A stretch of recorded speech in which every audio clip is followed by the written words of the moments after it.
Welcome into Spiritual Mixtape. I'm Daisy Mack, and this is the energy update for the 17th to the 23rd of August. We are mid-eclipses, and this week gives more energy, more clarity, should you want to take it. I think that this podcast, and in fact, I think that the whole reading of next week works better by looking at what just happened. And I know that we had this big eclipse, and I guess that that's probably where you think that we should start. But holistically, can we talk about your dreams and your daydreams? Can we talk about what came in for you last week that you weren't expecting? For me, every day last week read like its own novel, its own story arc, its own through line, and each part told me something else. Another clue. What was it like for you? Are you feeling any more clear or not? I've said for a couple of weeks that it feels like we're on the shore. And I ended last week's podcast or YouTube video and the written talking about staying on the shore and just being. And I wasn't completely sure why we were sitting on the beach, other than I thought, well, it's telling us to stop, slow down, look at what's happening in the sky, look at how much light we're being given in the darkest point of this eclipse cycle. And I thought it was teaching us gratitude and to be able to receive. What I learned this week, and I'm wondering how resonant it is for the rest of you and whether you've been noticing it too. But I make a weekly ritual in the written to work with the energies beyond the breathworks, to tie everything together. For me, everything in life should be a ritual. Everything should be understood, even if the only way you can understand it is to accept that it's a mystery. We shouldn't just be coasting on the surface. So last week's ritual was to do future dates. And I love a future date. I have talked about it a lot. There's a whole episode about it, about the future date I took myself on recently that ended up blooming in ways that I hadn't dreamt of, simply because I didn't think I was ready to dream of those things. And they plop landed. So brilliant. I'm so lucky. But this week, when I was trying to plan my future date and when I was going to go on it, life had other plans. Lots of things were derailing me. I didn't have as much time. And every time I went to do it, I was like, I'm not in the right mood.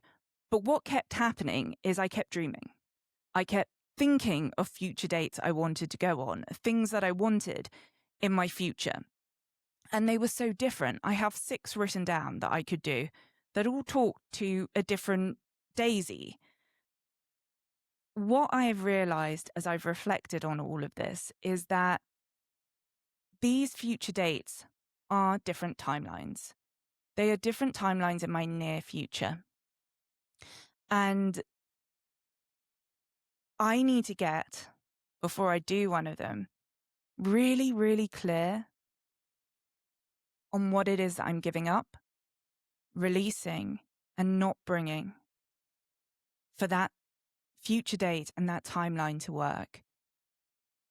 I've always thought this about manifesting as a general rule, that when I've successfully manifested in the past, I've brought really big things in, not really thought until I'm living them about the consequences, the cause and effect, the thing that has to be given up in order for you to do it. So say you get a really amazing career break. Hadn't always thought about the sacrifice to your personal life or to your friends or to the way you will be thought of differently in the company and the friends that you lose by stepping up the ladder and all of those things. For me, the biggest manifests I've had that have felt changeable like that and have had a deep impact were around my career. And obviously when I went to boarding school as well, that was a big one. But I was 14 And I didn't really understand that until I got older. I just really wanted to go to this great school. So I manifested it, got a scholarship. It was amazing, but I sacrificed a lot. I sacrificed friendships. I sacrificed time with my family. You're basically a little adult once you cross that line and go to school and you're taking care of yourself. And it wasn't really until I was in my 30s that I looked back on it and just thought, 4 more years at home, how nice. Oh my gosh, it's making me feel tearful. 4 more years at home, what would that have been like? Especially around losing my dad at, 35. Just 4 more years, 4 more years. Not to make it emotional. But the future dates told me that I'm sitting on the shore because there are multiple timelines in front of me. And I'm either not ready to commit to one, or they're not quite right yet. I'm not quite the right fit for it. They're not quite the right fit for me. And we're in this kind of holding pattern, not a limbo, but a holding pattern. And I think what happened last week is we got gifted all of the extra light in the sky. And those lights, so the planets, the planetary parade, the meteors, Venus at her most beautiful and strongest, they are the light in the dark moments. They are your new timelines.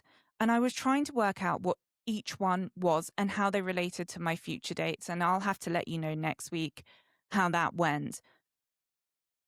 But the one thing I am sure of is that the future date is essential.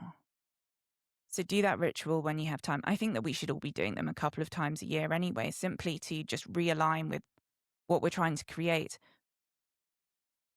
But I think that we have to get a little calculated about what's happening, and don't be weirded out by using that word. I sat for a long time this morning looking at it because I wouldn't say calculated as anything in my DNA. So if I'm feeling called to be calculated, then it's time. Then it's time to get very, very clear on what is happening in each. And what I found in mine, and this is Leo in the South Node for me, is that my future dates were way too focused on my work. And I love my work and it's important. But then I was like, well, where are my friends? Where's my community? Where's my time for those two things? And it made me relook at the future dates, what I'm really creating and how it benefits those two parts of me. And I have Leo in my third house. So that also explains why I feel the way I do and why this is a big thing for me and why it may not resonate with you completely right now. But Leo on the South Node is about how we were seen. And I have asked myself over and over again, and this is how it comes to next week, what is it that I am stepping away from in this next chapter, but still creating community, still allowing myself to be safe while being seen? And look, there's 3 moments next week that are quite special, that have energy. But the one I'm going to talk to you first, and I probably will sit here a bit longer than I do on the others, is the Saturday. I'm calling Saturday the activation point. It is the 22nd of August. It is also a Master 22 day. That's when every part of the date adds up to 22 on the 22nd. Very cool. We love magic numbers. No such thing as a coincidence. If it's coming up twice, and it's a 2, if it's coming up twice, it's making you look. It's like a double underline. Like, pay attention to today. And then the 2 energies that are sitting on that day, Virgo season and the sun conjoining the South Node.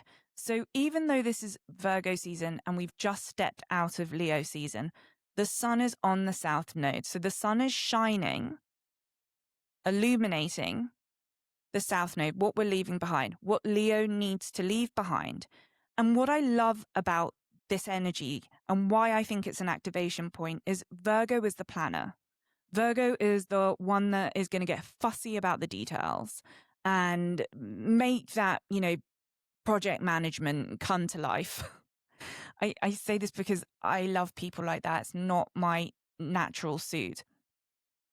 And a 22 day is builder energy. It is the creation. It is more than the spark. It's the physical creation. That's how I want to say it. So you have the sun showing you, hey, this is what we're leaving behind in Leo, and then giving you 2 incredible staff members to make it happen, giving you the best assistant, and then the best COO, Chief Operating Officer. That's what you're getting. Virgo is your Chief Operating Officer. And it's so important to have Virgo right now because a lot of what's happening in the sky is about to get darker. Here in the Northern Hemisphere, we're getting shorter days. We're starting to do that march into the equinox and then the winter solstice. And for us, it's becoming less light in the sky. But what we learned last week is that darkness doesn't mean no light. It just means look for the new source. And they're always available. So I love this idea of an activation point. So this week's ritual, I feel like we should all be doing these rituals because they're giving us a lot of insight, is called the activation point. And you can do it at any point when there's either a 22 day, there's either 3 22 days or 4 22 days a month for the rest of the year. And this isn't that common. It doesn't always happen. We don't always have 22 days. Like right now, we have no 11 days. That's when every part of the day adds up to 11 until 2030. So until the numbers drop in the date order. And so there you go. So that's the point. So every 22 day, you can do this activation. And I thought a lot about like how do I do this? How do I make it impactful for each one? And I've been thinking a lot about my dad this week. I have had a big journey. I should make just a podcast about it around, the health insurance, my ongoing treatments, all of this. And all I've wanted to do this week, because I felt quite defeated about decisions. By the way, everything is beginning to work out. It's a story for another time because this is about you today. But all of that to say, I've wanted to talk to my dad. And I know that he's always around. There's always these great things happening. And all this week, every time I felt really low, something good happened. And I know that I've said to you guys a lot that don't look at the one cloud in the sky and expect a storm. I say this because I feel that energy. I can see that there's a blue sky, but all I can do is stare at the one cloud. And I'm staring and I'm so stressed about it that I can't move. And honestly, that's what eclipses feel like too. They're big energy, they're overwhelming, and hard not to get stuck on that. But I brought up my dad to say that I've added a purification, like a cleansing part to the activation point with rice. When I was in Bali, my dad actually passed away when I was traveling. I took a little minute out to refresh between quitting my job, being with my dad, and then thinking that my dad was going to go into palliative care. We thought we had another 6 months. So I decided to take some time out to travel in Bali with my husband. And of course, in that 3 weeks that we were away, my dad, we think, got COVID and passed away. And I knew it was happening. I also knew I couldn't get home because it's really expensive to get flights. I can usually talk about this and not cry these days. I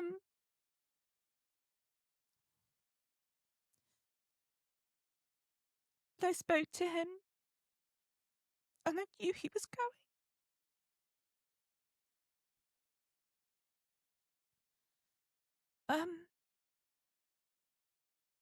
So I started doing these offerings they have in Bali, and I took one down to the sacred river in Ubud. And God, and I can't edit this out because I've said I'm not going to do big edits anymore.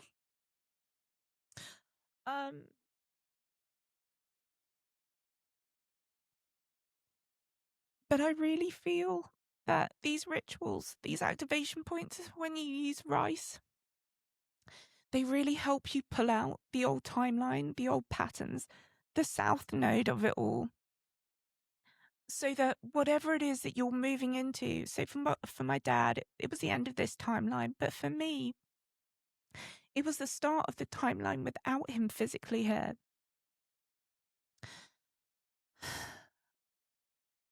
So this is a ritual that I'll do over and over. And I thought it was just so important to create a ritual that was about the activation, not just the release.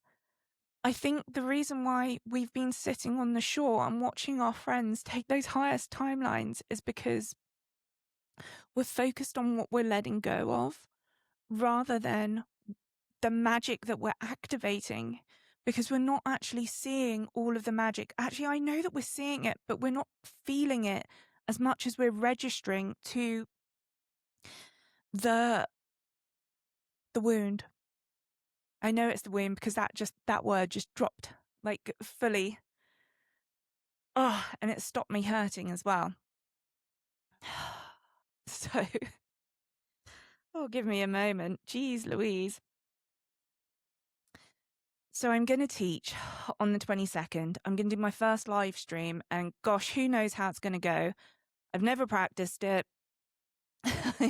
I'm very confused about what the mic situation is, whether I can play music, whether I can play my bowls, but whatever, we're going to do it on the 22nd, 9 a.m. So that's Saturday, because I know that you guys like me to, or have suggested when we did the polls to do it at a weekend in the morning. So the 22nd. And I'm going to do a version of that activation. But if you can't make it, I'm assuming that the replay will live on my YouTube. And if you're listening to this on my podcast, I will make sure that my YouTube is linked in the show notes, so you can go over there on the 22nd and find the replay.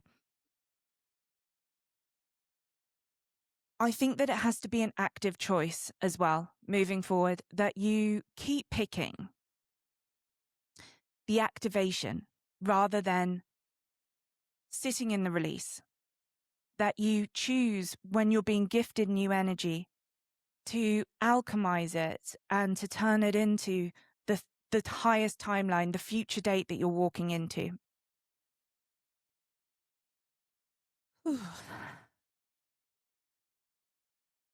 Not sure what's going to happen with the rest of the podcast.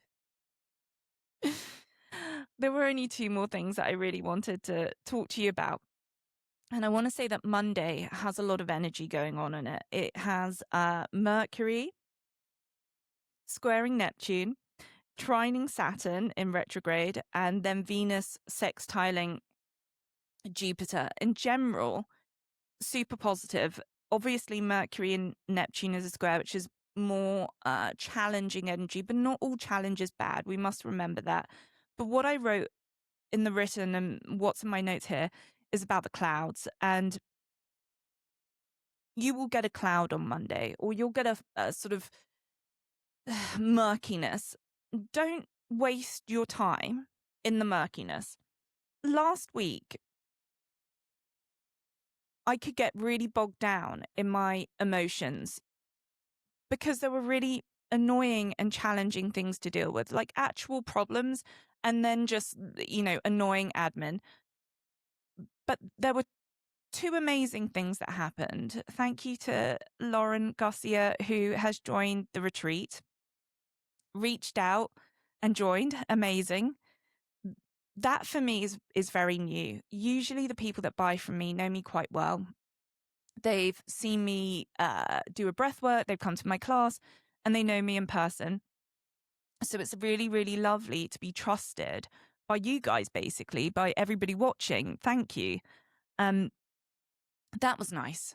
And it was also, for me, Lauren coming to the retreat was also my final exam results for the exam I didn't know I was taking but felt nervous about. Everything's fine. Everything's fine. You've done everything right. It's not even about trusting the process. It's just about the fact that there isn't a monster that's going to jump out at you. And then the other thing that happened, I was feeling completely overwhelmed, all the insurance stuff. And I was driving home and I was like, how am I going to cope? How am I going to do everything? How am I going to do my podcast? How am I going to keep showing up for my community? I feel like I'm falling behind. And everything starts to spin. And then out of nowhere, I got a brand offer. And honestly, that doesn't usually happen. I get nice things that come in. People are interested. And the brand offer that came in was generic. It must have gone out to a few people. But I'm on the list. And I'm so happy. I'm on a generic list. That's great. It means that something I'm doing somewhere, people like. You like it. You like it enough that other people are like, and the thing that was really special about it is it's a brand I would actually love to work with, that for a while was on my vision board, and I took it off because I felt I wasn't ready.